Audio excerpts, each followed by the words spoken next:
దేశ రాజధాని ఢిల్లీ, ఉత్తరాఖండ్లో హైలైట్ కొనసాగుతోంది. ఢిల్లీ, ఉత్తరాఖండ్ రాష్ట్రాల్లో ఉగ్రదాడులు జరిగే ఛాన్స్ ఉందన్న ఇంటెలిజెన్స్ నిఘా వర్గాల హెచ్చరికలతో ఢిల్లీ, ఉత్తరాఖండ్ రాష్ట్రాలు అప్రమత్తమయ్యాయి. రాబోయే రోజుల్లో ఢిల్లీ, ఉత్తరాఖండ్లోని ప్రార్థనా స్థలాలు, ప్రభుత్వ కార్యాలయాలు, పోలీసు స్థావరాలు, రైల్వే స్టేషన్లు వంటి సున్నిత ప్రాంతాల్లో ఖలిస్తానీ ఉగ్రవాదులు దాడులు చేసే ఛాన్స్ ఉందని ఇంటెలిజెన్స్ నిఘా వర్గాలు హెచ్చరించాయి. ఢిల్లీ, ఉత్తరాఖండ్లో ఉగ్రదాడులు చేస్తామంటూ ఓ గుర్తు తెలియని వ్యక్తి ఇంటెలిజెన్స్కు ఈమెయిల్ పంపించాడు. దీంతో గుర్తు తెలియని వ్యక్తి పంపిన ఈమెయిల్ ఆధారంగా ఇంటెలిజెన్స్ హెచ్చరికలు జారీ చేసింది. ఇంటెలిజెన్స్ హెచ్చరికలతో ఆయా రాష్ట్రాలు అప్రమత్తమయ్యాయి. ప్రార్థనా స్థలాలు, ప్రభుత్వ కార్యాలయాలు, పోలీసు స్థావరాలు, రైల్వే స్టేషన్లు వంటి సున్నిత ప్రాంతాల్లో భద్రతను పెంచారు. సున్నిత ప్రాంతాల్లో నిఘా పెంచిన అధికారులు సరిహద్దు ప్రాంతాలు, రద్దీ ప్రాంతాల్లో క్షుణ్ణంగా తనిఖీలు చేస్తున్నారు.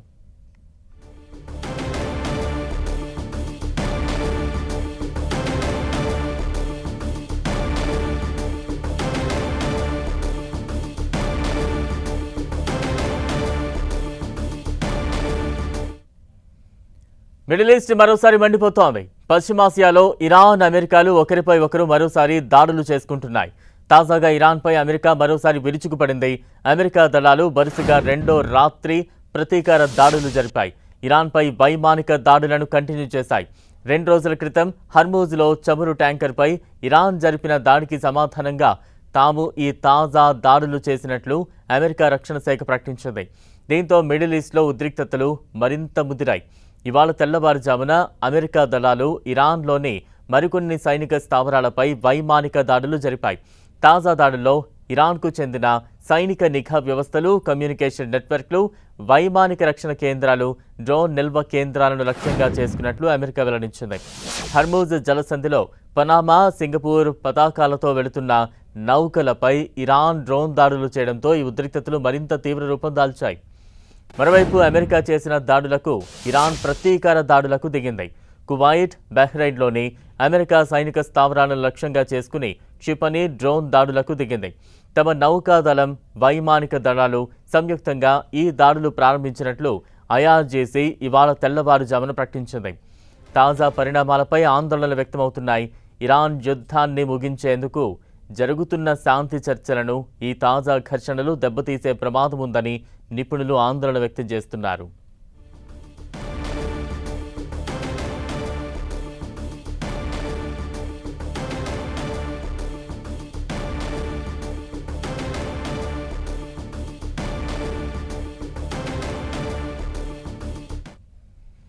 పాకిస్తాన్లోని కరాచీ నగరంలో భారీ ఆత్మాహుతి దాడి చోటు చేసుకుంది. భద్రతా దళాల లక్ష్యంగా అక్కడి సింధ్ రేంజర్స్ ప్రధాన కార్యాలయంపై ఒక సూసైడ్ స్క్వాడ్ ఒక్కసారిగా విరుచుకుపడింది.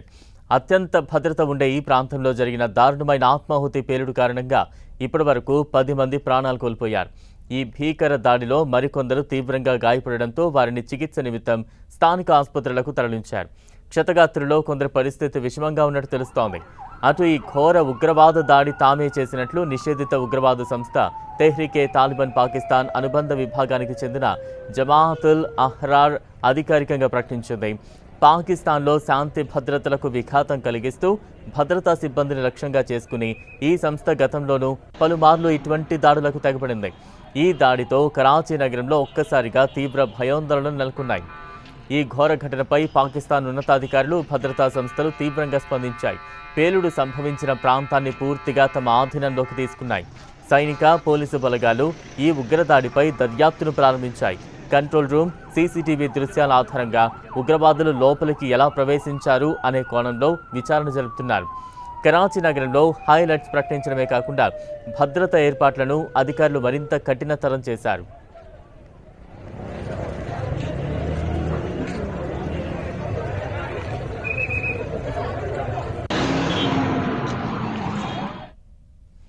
జపాన్లో మరోసారి భూమి కంపించింది. 2 రోజుల వ్యవధిలోనే రెండోసారి భూకంపం సంభవించింది.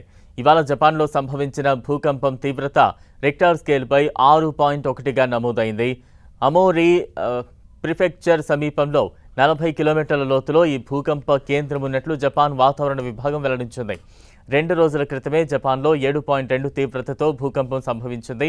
మళ్లీ రోజుల వ్యవధిలో ఇలా ప్రకంపనలు రావడంపై ఆందోళన వ్యక్తమవుతోంది. రానున్న రోజుల్లో మరిన్ని ప్రకంపనలు రావచ్చని జేఎంఏ హెచ్చరించింది. ప్రస్తుతం ఎలాంటి సునామీ హెచ్చరికలు జారీ కాలేదు.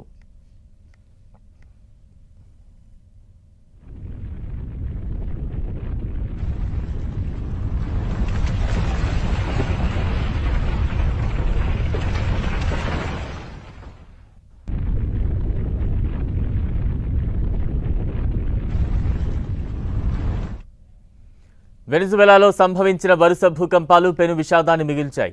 వెనిజువెలాలో మరోసారి భూకంపం సంభవించింది. ఈసారి దీని తీవ్రత రిక్టర్ స్కేల్పై 4.9గా నమోదైంది. మొదటిసారి భూకంపంలో వందల్లో మృతుల సంఖ్య ఉండటంతో భూకంపం అంటే స్థానికులు బెంబేలెత్తిపోతున్నారు. రాజధాని నగరం కరాకస్, మరాకే సమీపంలో ఈ ప్రభావం కనిపించడంతో ప్రజలు వణికిపోయారు. మరోవైపు ఇటీవల సంభవించిన భారీ భూకంపాల కారణంగా ఆ దేశానికి 63,000 కోట్ల నష్టం వాటిల్లినట్లు అంచనా. మరోవైపు ఈ దారుణ ప్రకృతి వైపరీత్యం కారణంగా మృతుల సంఖ్య రోజురోజుకు పెరుగుతోంది. ఇప్పటివరకు 1,430 మంది ప్రాణాలు కోల్పోగా 3,200 మంది గాయపడ్డారు. మరో 69,000 మంది ప్రజలు గల్లంతయ్యారు. వందల భవనాలు కూలిపోవడంతో సహాయక చర్యలు క్లిష్టంగా మారాయి. రెస్క్యూ సిబ్బంది సంఖ్య పరిమితంగా ఉండటంతో ఆత్మీయులను కోల్పోయిన వారంతా చేతులతోనే శిథిలాలను తొలగిస్తున్నారు. ప్రాణాలతో రక్షించడానికి తొలి 48 నుంచి 72 గంటలు కీలకం కావడంతో ఎలాగైనా తమ వారిని కాపాడుకోవాలని వారు చేస్తోన్న ప్రయత్నాలతో భూకంప ప్రభావిత ప్రాంతాల్లో ఉద్విగ్న వాతావరణం కనిపిస్తోంది. శిథిలాలను తొలగిస్తున్న కొద్దీ మరిన్ని మృతదేహాలు బయటపడుతుండటంతో మరణాల సంఖ్య మరింత పెరిగే అవకాశం ఉందని అధికారులు ఆందోళన వ్యక్తం చేస్తున్నారు. వేలాది మంది ఇళ్లు కోల్పోయి శిథిలాల కింద చిక్కుకుపోయినట్లు అనుమానిస్తున్నారు. వారిని రక్షించేందుకు సహాయక చర్యలు ముమ్మరంగా సాగుతున్నాయి. లా గుబేరా రాష్ట్రం జంట భూకంపాలతో తీవ్రంగా ప్రభావితమైంది. రెస్క్యూ సిబ్బంది రాష్ట్రంలో పలు ప్రాంతాలకు చేరుకోవడంలో ఆలస్యమవుతుండటంతో బాధితులు ఆగ్రహం వ్యక్తమవుతోంది. 8 అంతస్తుల భవనం కూలడంతో తన 5 ఏళ్ల కుమారుడు మరికొంతమంది బంధువులు చిక్కుకుపోయారని జెన్నిఫర్ అనే మహిళ వాపోయారు. ప్రభుత్వ సహాయం ఆలస్యమవుతుండటంతో స్థానికులే చాలా మందిని రక్షించారని, అయితే భారీ కాంక్రీట్ స్లాబులు ఎత్తడానికి క్రెయిన్లు, భారీ యంత్రాల అవసరం ఉందన్నారు. భూకంపం వల్ల తీవ్రంగా దెబ్బతిన్న లా గుబైరరా ప్రాంతంలో పర్యటించిన ఆ దేశ అధ్యక్షురాలు రోడ్రిగ్జ్ వీలైనంత ఎక్కువ మంది ప్రాణాలు రక్షించడానికి తాము చివరి వరకు పోరాడతామన్నారు.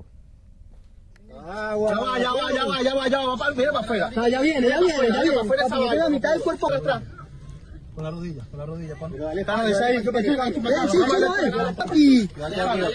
ya. Toma agua, Toma agua. Poco a poco. Ya. Ya pasaste lo peor, ya. Poco a poco, toma agua poco a poco. Vamos, bien. Vamos, Dios mío. Vamos, vieja, vamos. Échale aire. Vamos para afuera. Déjala quieta. Vamos. Espacio para poder sacar. Anda, échale aire.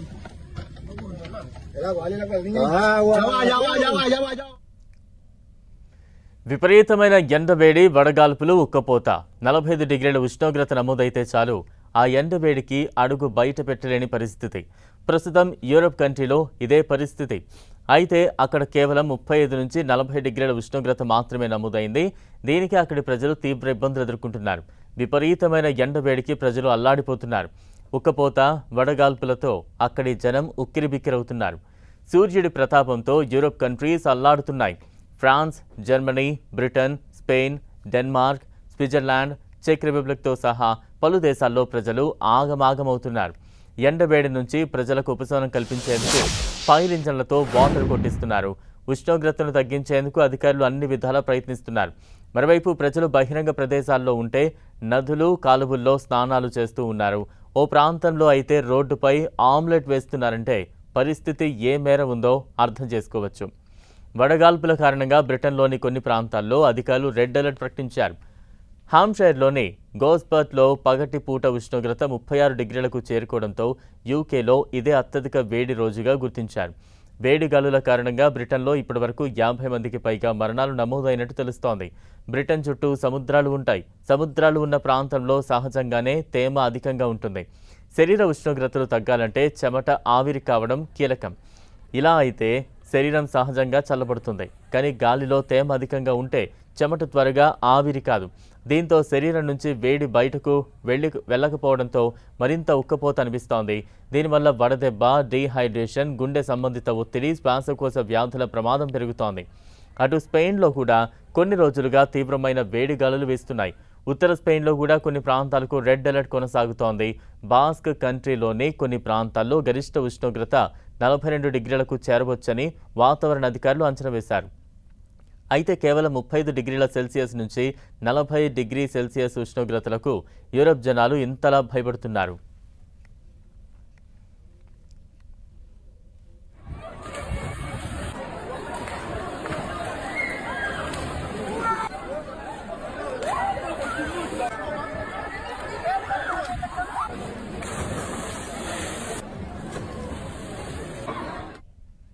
మెడలో బోలెడన్ని నగలు, చేతి నిండా దగదగ మెరిసే ఉంగరాలు, కాళ్లకు కడియాలు ధరించి హైదరాబాద్లో తరచూ కొందరు బంగారు రాజులు కనిపిస్తూ ఉంటారు.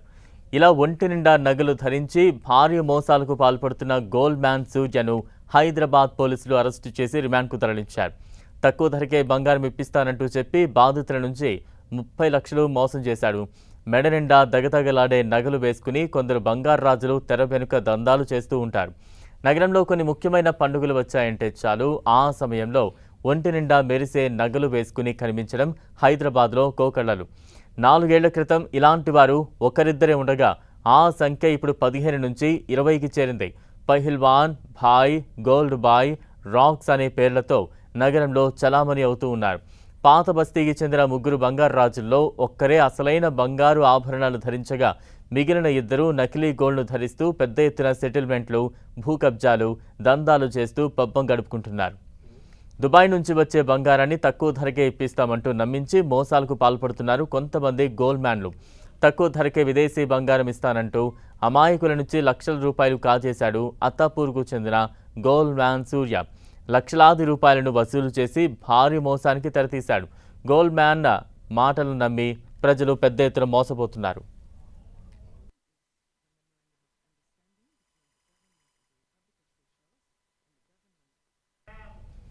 విజయవాడ ఇంద్రకీలాద్రికి భక్తులు పోటెత్తారు. తెల్లవారుజాము నుంచే అమ్మవారి దర్శనానికి భక్తులు భారీగా తరలివచ్చారు.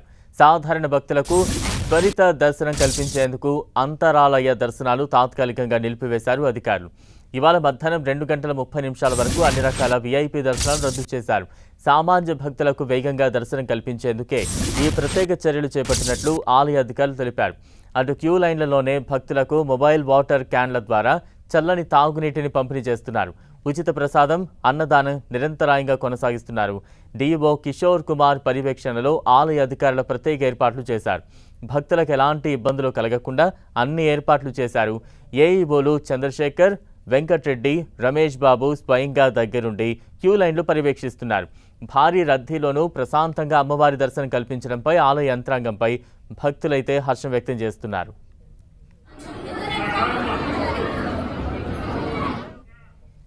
ప్రముఖ పారిశ్రామికవేత్త ముఖేష్ అంబానీ కుమారుడు, Reliance industries executive director Anant Ambani Tirumala స్వామివారిని దర్శించుకున్నారు.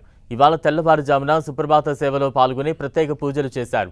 స్వామివారికి తలనీలాలు సమర్పించి మొక్కులు తీర్చుకున్నారు. ఆలయ అధికారులు ఆయనకు స్వామివారి తీర్థ ప్రసాదాలను అందజేశారు. ఈ సందర్భంగా అనంత్ అంబానీ టీటీడీకి భారీగా విరాళాలు ప్రకటించారు. 25 ఎలక్ట్రిక్ బస్సులు విరాళంగా ఇవ్వనున్నట్లు ప్రకటించారు.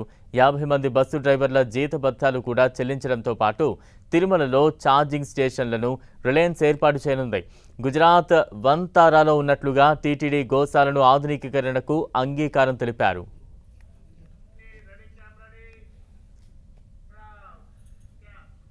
వర్షాకాలం వచ్చిందంటే చాలు హైదరాబాద్ నగరవాసులకు ఇబ్బందులు మొదలవుతాయి. చెరువులను తలపించే రోడ్లు, నాలాలు ఉప్పొంగడంతో